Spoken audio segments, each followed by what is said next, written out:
Y hoy es una de las parábolas más duras que el Señor habló, catalogada inclusive como la más dura de todas las que habló. Imagínese, aleluya. Usted sabe, si las demás estuvieron fuertes, no sé cómo va a estar esta. Amén. Pero anoche oré para que usted vuelva después. Amén. De hecho, hasta el mismo nombre ya nos dice por dónde va el asunto. Es la parábola de los sembradores malvados. Amén. Y allá abajito le pongo un título: los arrendatarios que no querían pagar. Amén.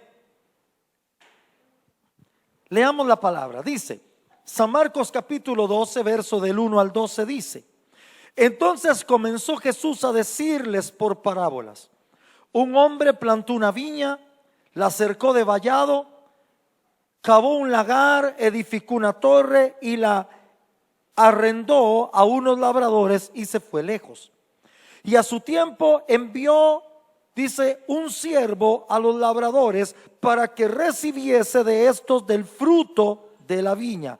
Tome atención de que no dice el fruto de la viña, sino del fruto de la viña. Amén. Mas ellos tomándole, le golpearon y le enviaron con las manos vacías. Volvió a enviarles otro siervo, pero apedreándole, le hirieron en la cabeza y también le enviaron, dice, afrentado. Amén. ¿Está conmigo? Volvió a enviar otro y a este mataron, y a otros muchos, golpeando a unos y matando a otros. Eran una belleza de personas. Por último, teniendo aún, oiga esto, un hijo suyo amado, lo envió también a ellos diciendo: tendrán respeto a mi hijo. Mas aquellos labradores dijeron entre sí: este es el heredero, venid, matémosle y la heredad será nuestra. Y tomándole le mataron y le echaron fuera de la viña. ¿Qué pues hará el Señor de la viña? Vendrá y destruirá a los ladrones y dará su viña a otros. Ni aún oiga esto, ni aún esta escritura habéis leído: la piedra que desecharon los edificadores ha venido a ser cabeza del ángulo. El Señor ha hecho esto y es cosa maravillosa a nuestros ojos. Y procuraban prenderle porque entendían que decía contra ellos aquella parábola, pero temían a la multitud y dejándole se fueron. Amén. Yo le pongo a usted ahí algunas cosas del contexto en el que está escrita esta parábola. El contexto siempre es importante.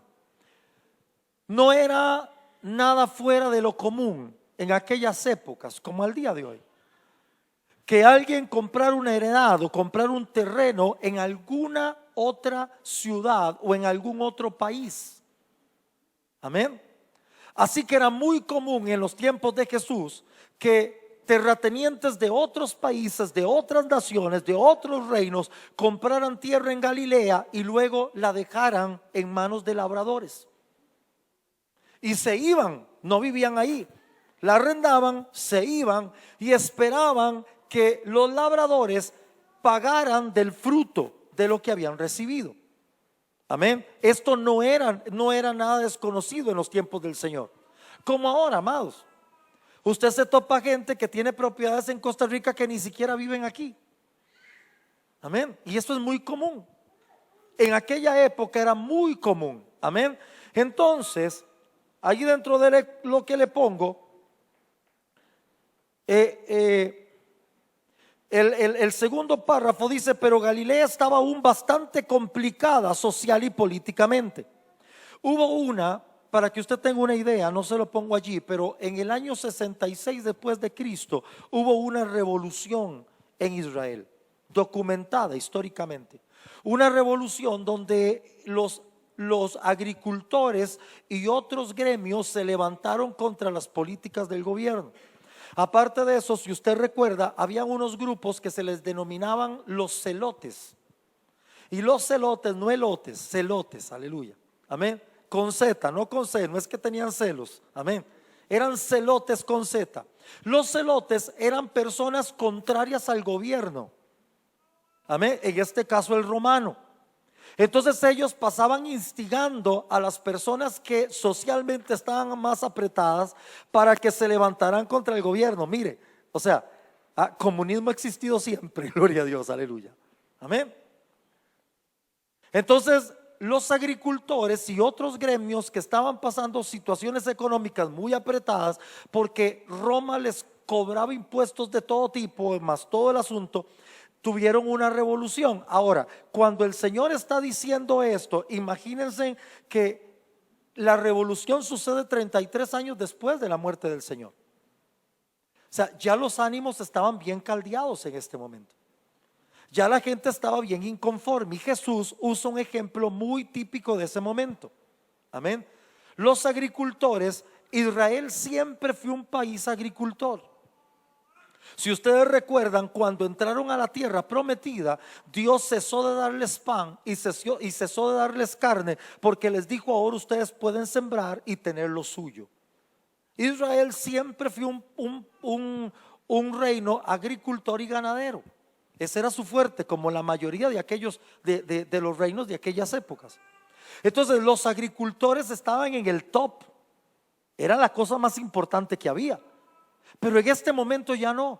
Habían caído segunda, tercera categoría, estaban muy molestos y la situación social estaba muy fuerte cuando Jesús empieza a hablar esta parábola. Y dice: y en aquella situación los agricultores se habían convertido en personas de tercera categoría. Explotaban tierras que no les pertenecían y debían dar a los propietarios ricos extranjeros lo mejor de sus cosechas. Aquellos ricos eran ciudadanos del imperio que los dominaba y sometía, por lo que el descontento motivado por la explotación económica se sumaba al sentimiento nacionalista y revolucionario que los celotes fomentaban. Ahora bien, las viñas daban fruto hasta el tercer año de sembradas. La ley dada por Dios establecía que el cuarto año de cosecha le pertenecía a él, por lo que la ganancia serían recibidas hasta el quinto año. Y aún así, a pesar de la espera, debían dar lo mejor a los más privilegiados. Usted sabe, sembrar algo, esperar 3 años. A los 3 años que empieza a dar el fruto, ya yo tengo que empezar a apartar lo que es de Dios. Perfecto. Pero al quinto año, cuando la ganancia se me va a quedar a mí, tengo que darle lo mejor al dueño de la tierra. Aparte de eso, este extranjero incircunciso, pagano, se está llevando lo que es de la tierra prometida. Es un impío y tengo que darle lo mejor de mi tierra, Israel. Así que se daba mucho en aquella época que los labradores trataban de quedarse con el terreno sí o sí. Ese es el contexto que el Señor toma para dar esta parábola. Ahora sí, los personajes y sus delitos. El pueblo de Israel siempre es comparado en las escrituras con una viña. Sin embargo, acá no solo se nos habla de la viña, sino de los viñadores, por lo que debemos deducir que esta va dirigida principalmente a los líderes de aquella nación. El propietario, Dios mismo. Los mensajeros, los profetas y jueces que les fueron enviados. El Hijo, Jesucristo. Los delitos hechos contra los mensajeros divinos conforman una lista bastante larga. Ahí le pongo para que usted se empape un poquito de historia. Amós fue muerto a mazazos por el hijo del sacerdote Amasía. Miqueas fue arrojado desde un acantilado por el hijo del rey Jorán. Isaías fue partido en 2. Jeremías pereció en Egipto a manos de una turba enfurecida. Ezequiel fue asesinado en Babilonia por el jefe del pueblo. Zacarías fue despedazado por Joás, el rey de Judá. Vea qué maravilla, amado. El templo se había convertido en un próspero comercio ilegítimo que beneficiaba a unos pocos. Los sacerdotes y maestros se preocupaban por sus propias riquezas, pues gestionaban el templo como si fuera de ellos y no tuvieran que responderle a nadie. Este es el contexto de esta parábola. Cuando Jesús llega, Jesús se topa literalmente con esto. Si usted recuerda y usted entiende esto, claro que lo entiende. Jesús es Dios. Y Jesús vivió de primera mano la muerte de todos aquellos que fueron enviados.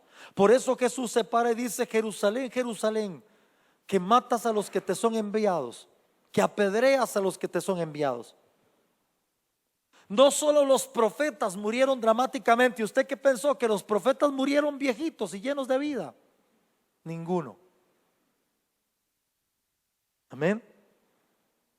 Aleluya. Dice literalmente que apedreas a los profetas y matas a los que te son enviados.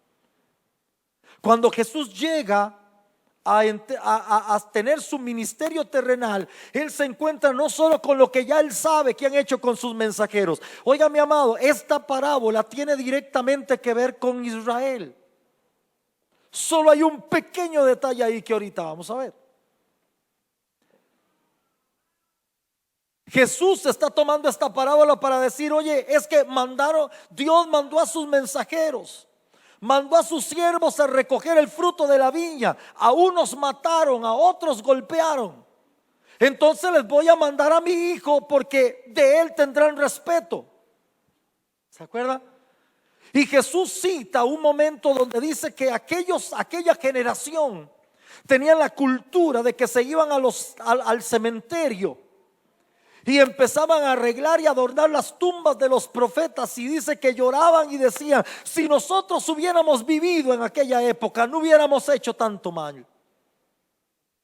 Y Jesús les reclama y les dice: pero aquí estoy yo y a mí procuran matarme. Amén.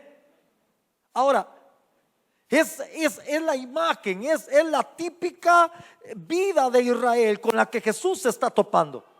Un pueblo escogido por Dios que había dejado, escuche esto, de aceptar el mensaje de Dios. No quería escuchar a sus mensajeros y ni siquiera tuvieron respeto por el Hijo. Amén. Pero aquí hay un pequeño detalle, porque yo no vengo a hablarles a ustedes de lo que hizo Israel. Dice la Biblia que el dueño, enojado porque habían matado a su hijo, que esto también era típico en Israel, dice que cuando alguien entraba en posesión de un terreno que no le pertenecía, el dueño iba al gobierno y les decía: ese terreno es mío, aquí están los papeles, ellos lo tienen, han hecho esto, han maltratado, han golpeado y han matado a los que les he enviado, no me han pagado el dinero que me deben por el alquiler, y tras de eso mandé al hijo y me lo mataron también. Y entonces, con los papeles y las pruebas, oiga esto, no crean ustedes que era la policía de Costa Rica la que mandaban, con unos revólveres que solo cuando se dispara se sabe si dispara, y con unos garrotitos. No. El gobierno mandaba el ejército romano, y el ejército romano ha sido considerado en la historia el más despiadado de los que ha existido. Así que imagínense en la masacre que armaban en el lugar por haberse quedado con un terreno que no le pertenecía. Dice la Biblia que el dueño, escuche esto, ahí en la cita que le puse, dice la Biblia: ¿qué pues hará el Señor de la viña? Vendrá y destruirá a los labradores. Se refiere al ejército romano entrando y desarmando todo. Pero lo que sigue allí es lo que a usted y a mí nos interesa. Dice: y la dará a otros. Y esta es la parte que a usted y a mí nos toca. Porque aunque esta parábola no está dirigida a nosotros, sino al pueblo de Israel, en esa pequeña frase, a otros, usted y yo quedamos adentro. Vuelva a ser la persona, bueno, espérese y diga gloria a Dios después, por favor. Pero vuelva a ser la persona que está a su lado y dígale: entraste tú, dígaselo. Amén. Amén.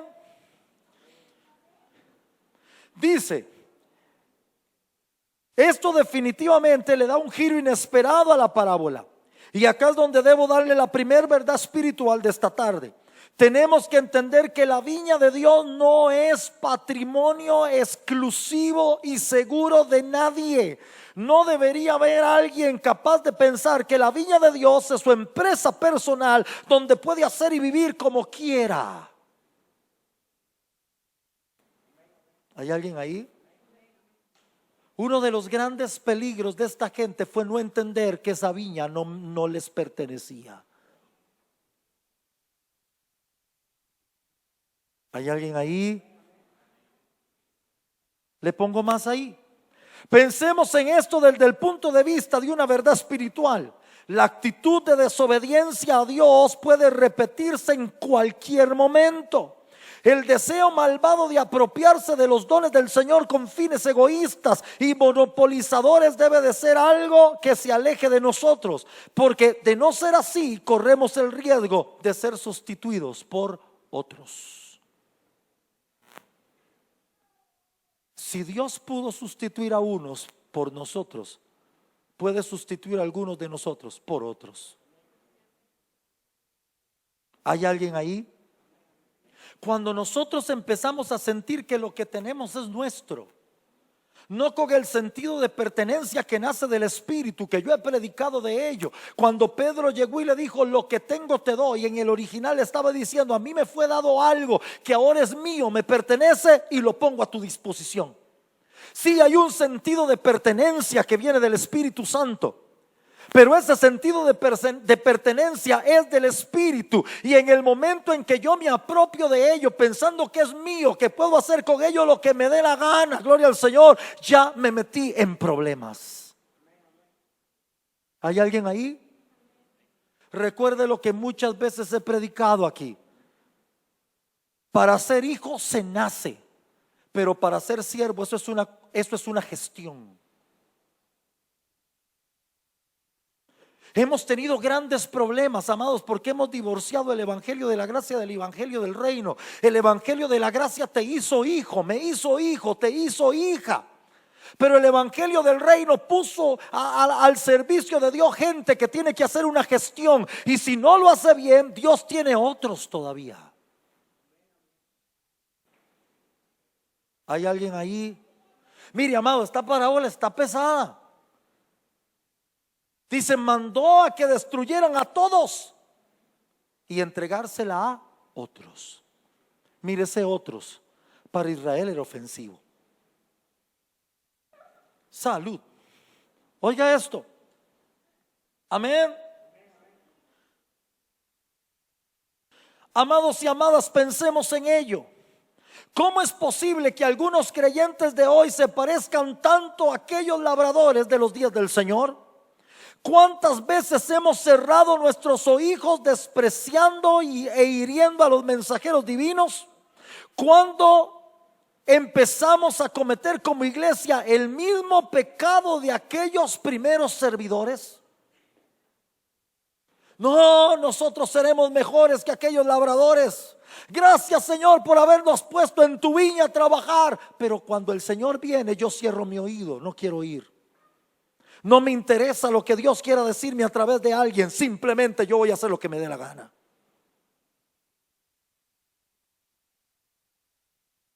¿Hay alguien ahí? Vuélvase a la persona que esté a su lado, sonríale y dígale, está fuerte esto. Gloria a Dios. Amén. Amén. El pecado de aquellos primeros fue no querer entregar el pago por la viña.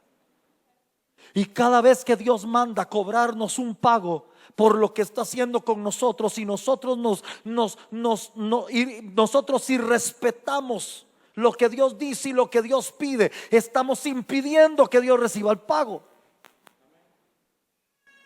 ¿Hay alguien ahí? Sí, Señor, tú quieres que yo te sirva, pero yo no quiero. Estás reteniendo el pago. Sí, Señor, yo sé que tú quieres que yo ame, pero yo quiero odiar. Estás reteniendo el pago. Sí, Señor, yo sé que tú quieres que viva en santidad, pero yo quiero pecar. Estás reteniendo el pago. Sí, Señor, yo sé que tú quieres que perdone, pero a mí me da la gana no perdonar. Estás reteniendo el pago.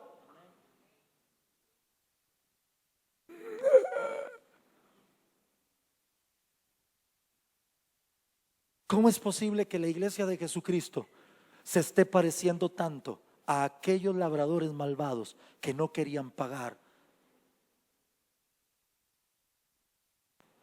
¿Hay alguien ahí? ¿Hay alguien ahí? Ay, por favor, preste atención a lo siguiente. En esta época, en esta época, pocos se acuerdan ya del dueño de la viña.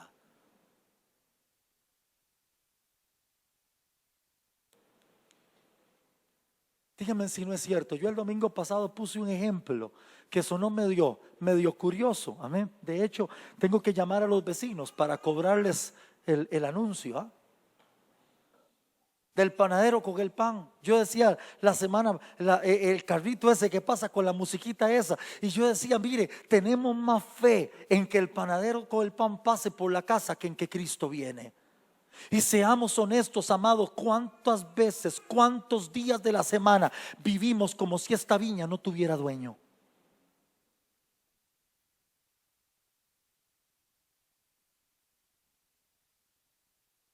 Como si Cristo no fuera a volver a recobrar el usufruto de lo que nos dio. No solo aquellos se olvidaron de que la viña tenía dueño, mucha gente en la iglesia se ha olvidado de que esta viña tiene dueño.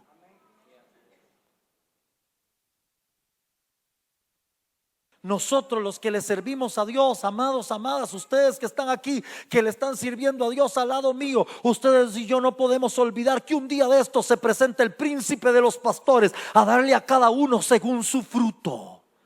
Esta viña tiene dueño y no somos ni usted ni yo. ¿Hay alguien ahí?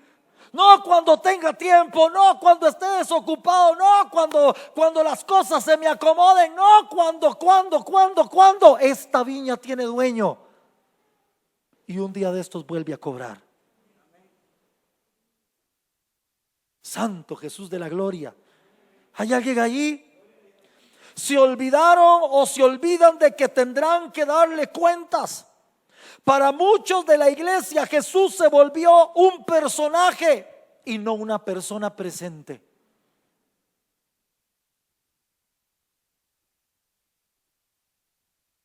¿Hay alguien ahí? Esto está pesado, amados. Para aquellos de la viña, el dueño se volvió un personaje. Y cuando mandaba a alguien era tan fácil como golpearle, apedrearle o matarle. Y todavía dijeron, matemos al heredero para quedarnos con todo. ¿Sabe, amados del Señor? Hoy en día para la iglesia, para mucha gente de la iglesia, Jesús es un personaje ficticio. Hacemos cultos, pero Él no está invitado. Hacemos cultos para que usted y yo nos divirtamos, no para que Él se sienta glorificado. Vivimos una vida de apariencia para que la gente vea cómo vivimos, aunque Él no sienta ningún acomodo en nuestro corazón porque tiene un montón de estorbo. Se volvió el personaje, no la persona que está presente. ¿Hay alguien ahí? Déjeme ser un poquito más pesado y gráfico hoy. Amados varones que están aquí, se mensajearían con otra delante de su esposa. Amadas mujeres que están aquí, se mensajerían con otro. Ustedes entienden los mensajes de los que estoy hablando. Cuando el marido está presente y mira lo que escribí. Pero para nosotros Jesús se volvió un personaje y no tenemos ningún problema en darle vuelta con otra cosa, en serle infiel con otra cosa, como si Él no estuviera presente.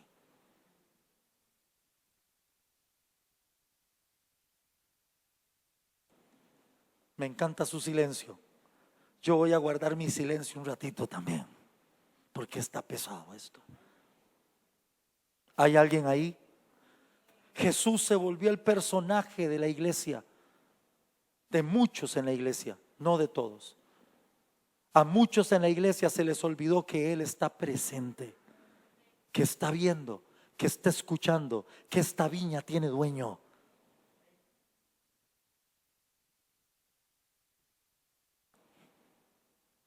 Ya no es el Señor al que sirven, el Mesías que vuelve y el Hijo de Dios que es digno.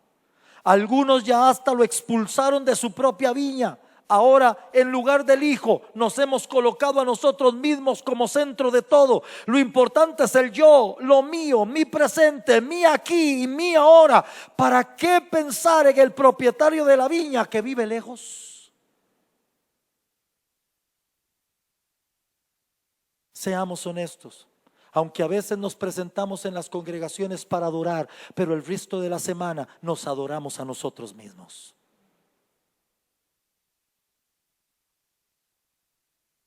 Está presente más mi voluntad que la de Él.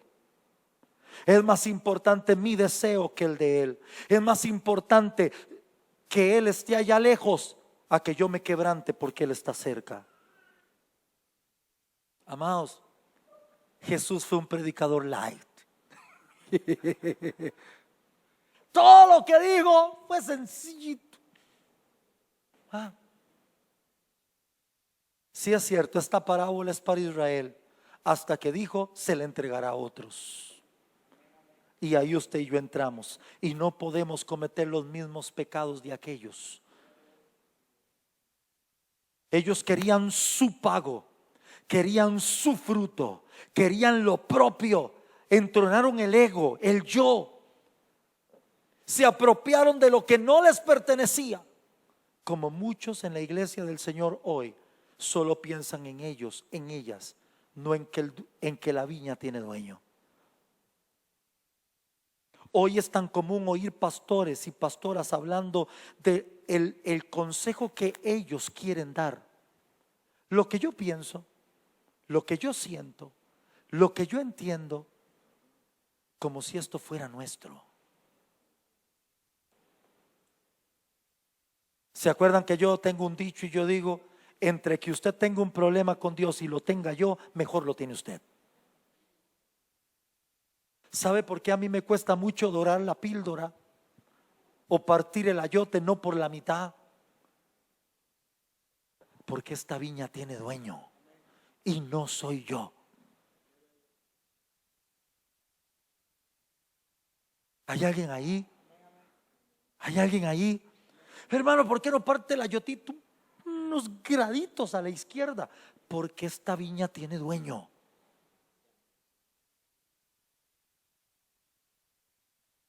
Porque usted no quiere seguir a alguien que se siente dueño de la viña, porque ese día usted se va junto con ese al infierno. Aleluya. Amén. ¿Hay alguien ahí? Mire, sigamos, amados, en el nombre de Jesucristo el Señor. Y lo peor, tengo buen tiempo. Oye esto. Amén. Ay, como el dueño vive lejos. Yo creo que ya no existe, no sé si existirá, pero en Costa Rica hace muchos años había una línea aérea aquí interna que se llamaba Sansa. ¿Quién se acuerda? No jueguen de jovencitos, ¿ah? No había nacido ese estaciero ahí. No había nacido y en Sansa la trajeron de allá, que la tuvieran aquí. No es no es una broma. Oiga, y entonces Sansa tenía un eslogan y era: por Sansa ya hubiera llegado. Y llegó un tiempo en Costa Rica en que usted llegaba y le decía a la gente: es que Cristo viene, y burlándose le decían a usted: por Sansa ya hubiera llegado. Pero por lo menos los que decían esa broma eran impíos. El tema es que hoy la iglesia vive como si Él no regresa. De todos modos vive lejos. Un día estaba sentado en un congreso y de los no sé cuántos, 15, 20 predicadores que expusieron la palabra, por lo menos, amados, si eran 15, por lo menos 10 dijeron: usted haga su vida, usted trabaje, usted no se preocupe, Cristo no viene todavía. Y cuando yo los oí diciendo eso, me volví a quien estaba a la par y le dije: si supieran que esa es una de las señales de que Cristo viene pronto, cuando la gente diga no viene.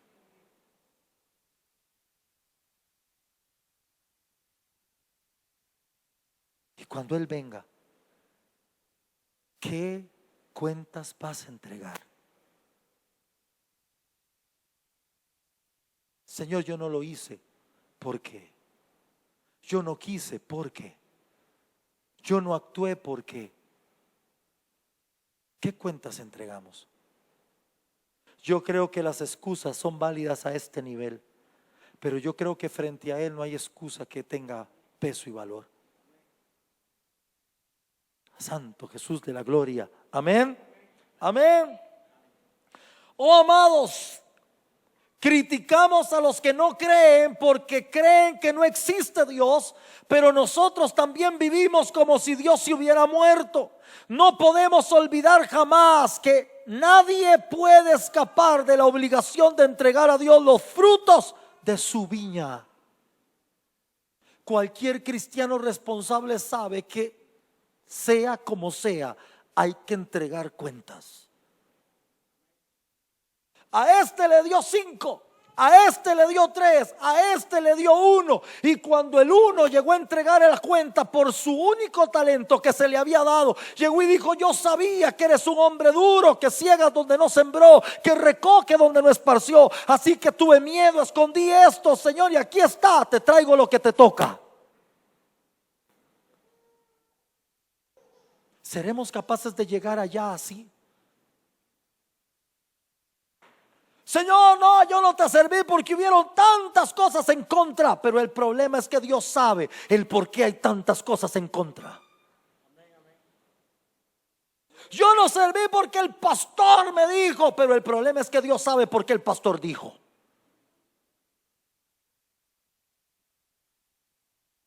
Porque Juanjo puede llegar a decirle a Chavito: el pastor me quitó. Y Chavito no sabe por qué, pero Dios sí. Es que yo estaba demasiado ocupado, no tenía tiempo, te di lo mejor que pude. Pero Dios sabe cuántas horas has invertido en nada.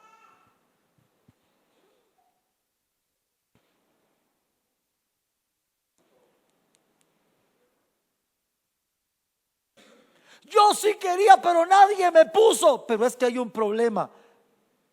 Nadie no pone, el que pone es Dios. Y Dios sabe por qué no pone.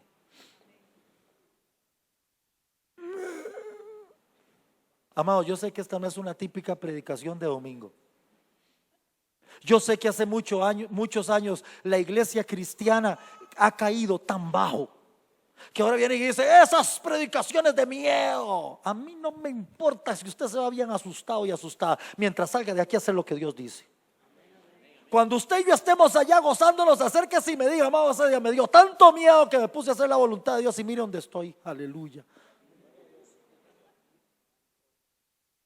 Yo no tengo tiempo para ir. Y Dios te va a dar, y Dios te va a usar, y Dios te va a levantar, y Dios te va a llevar y te va a traer, y te va a llevar a la izquierda, luego te trae para mandarte a la derecha, luego te trae a la derecha para subirte, luego te baja para bajarte, luego te sube para subirte. Yo no tengo tiempo para eso, amado. Todo eso está muy bonito, todo eso está glorioso y especial, pero déjame decirte algo: las cuentas y las monedas que estén cayendo en tu bolsa no definen si Dios está contigo o no.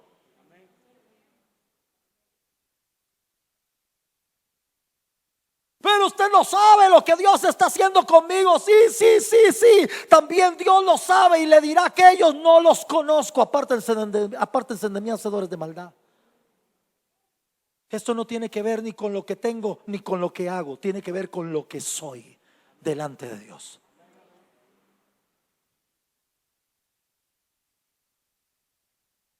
¿Hay alguien ahí?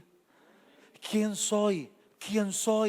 Soy aquello que he permitido que Dios labre en mi corazón. Soy el producto de lo que he dejado que el Espíritu Santo moldee en mí.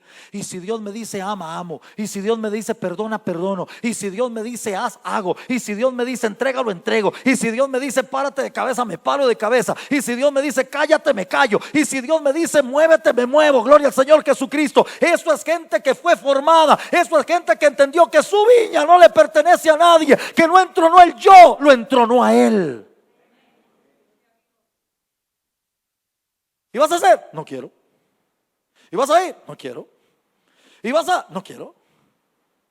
Cuando yo sienta, cuando yo quiera, cuando Dios me toque. Ya te está tocando y sigues apedreando a los que te son enviados. Y sigues matando a los mensajeros. Y no te has dado cuenta que estás golpeando al hijo. No, hermano, hábleme de que vamos para cosas grandes. Sí, pero primero toma tu cruz y síguelo. Un evangelio sin cruz no funciona. Por eso tenemos tanta gente egoísta, tanta gente entronando el yo. Por eso tenemos en este reino tanta gente que piensa primero en él, luego en él, luego él, luego él, luego él, luego él. Y si algo queda, sigue para él. Como si esta viña no tuviera dueño. Por ahí oí yo me subo. Ay, amén. Ay, aquí le pongo algo que está pesado. Me inspiré ayer. No sé si fue en el espíritu, pero me inspiré. Amén. Bueno, pero sigue ahí, oiga. Amén. Déjeme decirle algo que debe resonar muy adentro en nuestros corazones. Él no ha muerto, solo guarda silencio. Y es en este silencio que Él evalúa la conducta humana. El Espíritu Santo nos dé la capacidad para no interpretar este mutismo divino como abandono, despreocupación o aprobación. Dios tan solo observa sin hablar, escudriña nuestros corazones y sus motivaciones y evalúa nuestra conducta, lo que somos y lo que aparentamos ser. Dios guarda silencio. Sabe que hoy, estudiando esta palabra, entendí en el Espíritu por qué Dios guarda silencio. Está escudriñando, está analizando, está viendo la intención del corazón. Él no está aprobando, solo guardó silencio.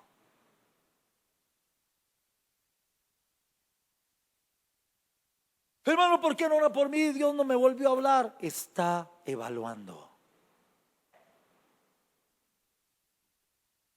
Está viendo cómo te mueves, cómo me muevo. Está analizando lo que pasa por aquí. Está analizando lo que se desarrolla aquí. Y ese mutismo divino, ese silencio del cielo, no está aprobando. Tampoco está despreocupado o haciéndose de la vista gorda. Está evaluando. Vuélvase a la persona que está a su lado y pregúntele: ¿cuánto tienes de no ir a Dios? Pregúntele.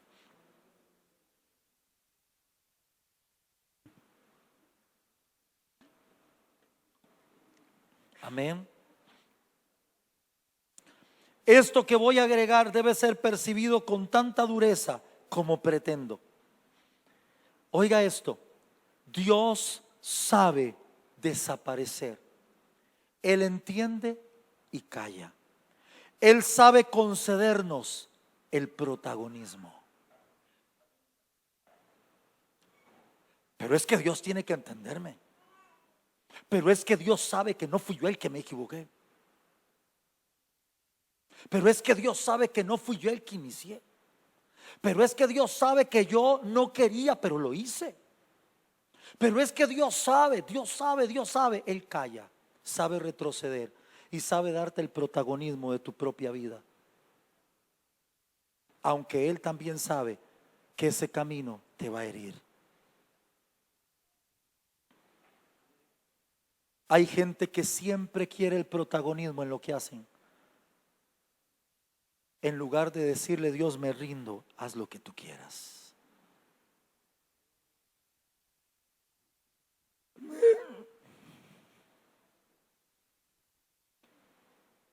Pero el Dios que desaparece Oiga esto, el Dios que desaparece es el de los que racionalmente desobedecen. Intelectuales de la fe que han hecho de Cristo filosofía. Pero el Dios de amor, revelación, manifestaciones gloriosas, sigue hablando, consolando, fortaleciendo y dando vitalidad para la existencia cotidiana. Déjeme decirle algo. Y esto que se lo escribí por una conversación que tuve con alguien no cristiano. Y llegó y me dijo: si tu Dios habla, ¿por qué no me habla? Y yo le respondí: el que no habla es el tuyo, el mío sí. ¿Saben por qué Dios ha dejado de hablarle a algunos cristianos? Porque el Dios que se cayó es el de ellos, no el nuestro. El nuestro sigue hablando. El nuestro sigue diciendo por dónde. El nuestro sigue haciendo milagros. El nuestro sigue consolando. El nuestro sigue fortaleciendo. El nuestro sigue trayendo dirección. El nuestro sigue haciendo cosas maravillosas día a día. Gloria a Jesucristo el Señor. El que tiene que preocuparse es aquel y aquella cuyo Dios guardó silencio. Ese Dios ya no es el nuestro. Amén. Ten cuidado, amado, ten cuidado, amada. Israel también fue famoso por irse detrás de otros dioses. Y la iglesia ha aprendido lo mismo. Nos vamos detrás de otros dioses y después decimos: ¿por qué Dios no habla? No, Dios sí habla. El que no habla es el tuyo. El mío sí. Mira el silencio que se hizo cuando le respondí así a ese tipo. Si Dios no habla, si Dios habla, ¿por qué no me habla? Y le dije: no, el mío sigue hablando. El que no habla es el tuyo. El tuyo sí. Gloria a Dios. Eso, chavito, se sacudió ahorita. Amén. ¿Por qué Dios no habla, hermano? Yo he orado para que Dios me diga algo. Yo oigo a alguien que dice: y Dios me habló. Eso no debe ser cierto, debe ser una mentira, porque yo le he pedido que me hable y no me habla. Suave, el de esa persona sí habla. El que no está hablando es el que te conseguiste tú.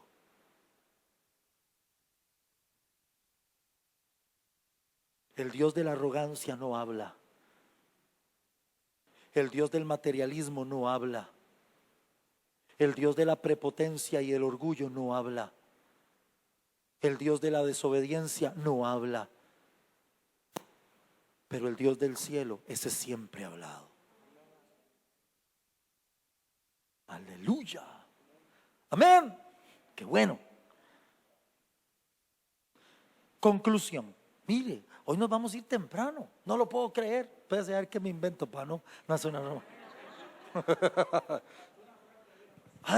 Gracias, amado. Ahora que lo noto, sí. Después de las imágenes seguí una parte que no puse. No. Conclusión. En todas las épocas ha existido ese remanente de labradores que aman al dueño de la viña, según el hijo y los siervos del dueño. Estas personas son pobres de espíritu, gente humilde que sabe poner la otra mejilla, pacificadores que a pesar de las lágrimas nunca perdieron la esperanza, están hambrientos de justicia, son misericordiosos y limpios de corazón. Estos son los mansos que el hijo de la viña dijo: heredarán la tierra. Estos son el singular pueblo de los otros. ¿Hay alguien ahí? Y el tema es que Dios siempre tendrá gente con ese corazón. Dios siempre tiene otros. Yo también he tenido una forma de decir algo que ustedes me han oído mucho decirla. Yo siempre he dicho: Dios quiere que nosotros seamos indispensables. Dios quiere hacerte indispensable para Él y para su obra. Pero el día que tú y yo no queramos serlo, Él tiene otros. Yo no creo que en este reino la gente es indispensable. No creo que en este reino la gente puede ser votada. No lo creo. Pero cuando tu corazón y mi corazón ya no es recto delante de Dios, Él sí tiene otros.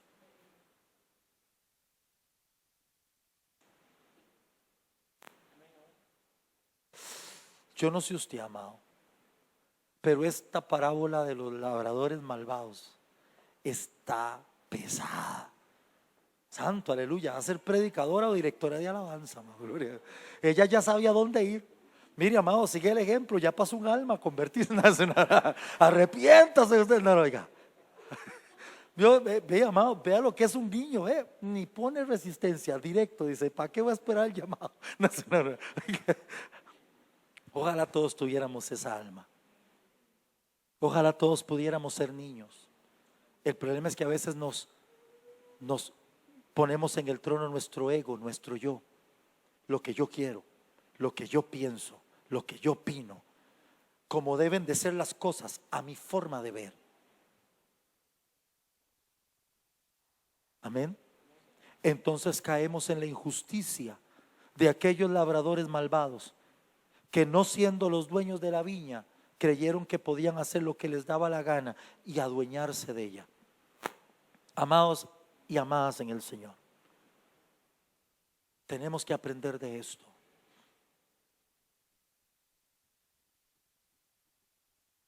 Juanco, ¿estás obligado a ir mañana a trabajar? ¿Quién te obliga? ¿Cómo que nadie? Nadie. Sí, voy solito, dice. Dice, es que el amado ya entró en flojito y cooperando. Sí, eso es. Nadie me obliga, yo ya voy solito. Las deudas y la hija y ¿qué me obliga? El pan nuestro de cada día. Dice, mire, amado, mañana vas a ir a trabajar. ¿Quién te obliga? Igual que el hombre, trabajan para él mismo, gloria a Dios. Oiga, qué curioso. Tenemos más responsabilidad con un hombre que con el dueño de todo, que nos llamó a su presencia.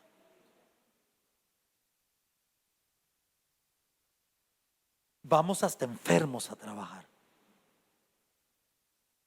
Y esta seña que estoy haciendo es porque, y si no queremos ir, paso todo el rato con el teléfono en la mano. ¿Qué me invento?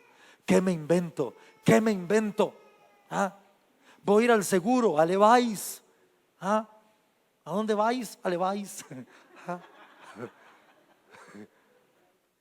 Y voy a ir a decir que me siento malito, solo para que me den un papelito para llegar y decir, es que estuve enfermo, tuve que ir a una cita, aquí está. La verdad es que sí estamos obligados. Nadie quiere que lo despidan, pero en cuanto a Dios se refiere, todo va liviano. Es un Dios de amor, es un Dios maravilloso. Cuando quiero voy, cuando quiero no voy, cuando quiero oro, cuando no quiero oro. Cuando quiero peco de vez en cuando. Cuando quiero me vuelvo desobediente e irritante en el reino, aleluya. Cuando quiero le hago un berrinche.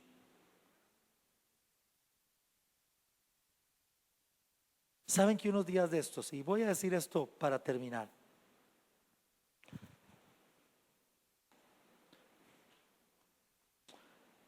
no habíamos recibido la noticia de lo de Bris. Y estoy llorando y Dios me dice, no les voy a decir todo lo que me dijo, pero les voy a decir algo. Dentro de las cosas que me dijo fue, te voy a enseñar de primera mano lo que yo he vivido y vivo contigo.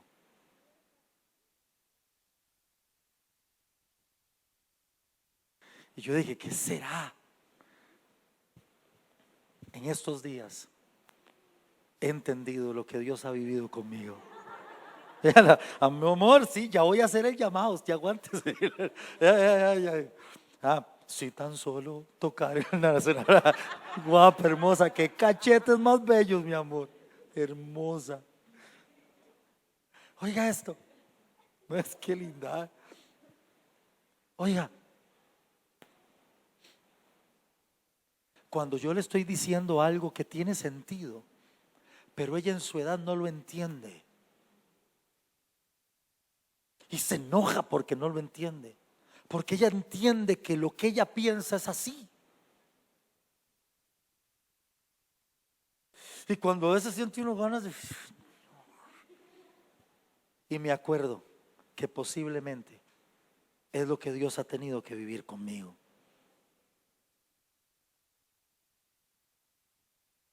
Cuando hago un berrinche porque no me da la gana, Está en semana de exámenes. Pero ¿puedo salir en bicicleta? Bueno, ¿puedo llamar a alguien para que venga a la casa? No.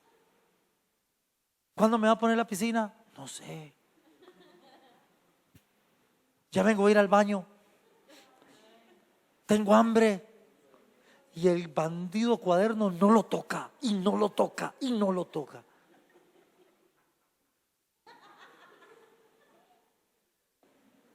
Y yo me acuerdo y digo, es cuando Dios me dice, ve, y yo no quiero, y no quiero, y no quiero. Nos comportamos como niños.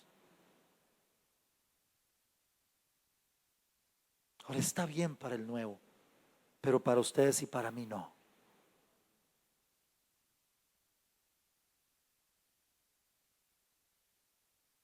Pero yo lo quiero, Señor, pero no. Pero yo lo quiero, pero no. Pero yo lo quiero. Mire, amados, créanme, yo hoy entendí, en estos días he entendido que a veces Dios me dice, hacelo.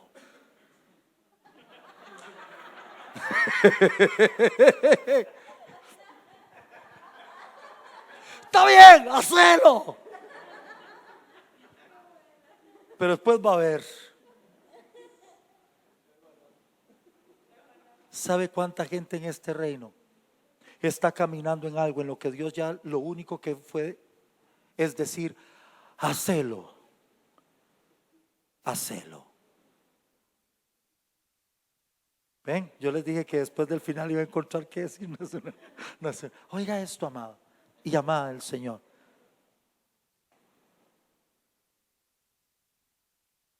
A veces somos niños, lentos para oír.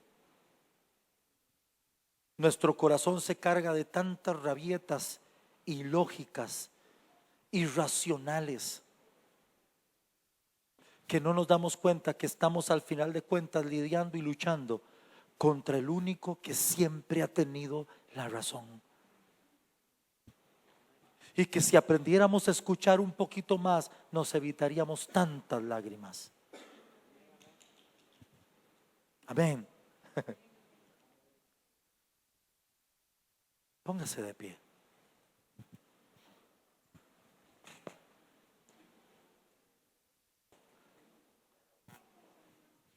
Ahora entiendo por qué a veces siento que Dios quiere comerme a besos y otras veces quiere matarme a rejo. Aleluya. Y ahora entiendo por qué cuando quiere comerme a besos, me come a besos. Pero cuando quiere matarme a rejo, no lo hace.